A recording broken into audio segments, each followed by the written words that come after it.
kung ikaw ay nasa isang long distance relationship, hindi sapat na mahal nyo lang ang isa't isa. Hindi sapat na may tiwala ka lang sa kanya at hindi sapat na loyal ka lang sa kanya. Kailangan mong maging faithful sa kanya. Dahil kung loyal ka lang sa kanya, ibig sabihin nagkakagusto ka pa din sa iba.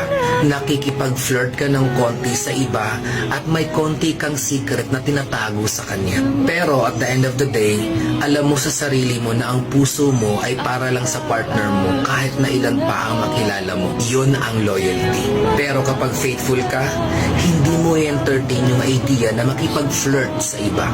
Kahit na laro-laro lang at wala ka rin itatago sa partner mo kahit na maliit na bagay man yan. Yun ang pagiging faithful. Pwede kang maging loyal sa kanya pero hindi ibig sabihin faithful ka na. So kahit na malayo kayo sa isa't isa, kung pareho kayong faithful, walang dapat na maging problema.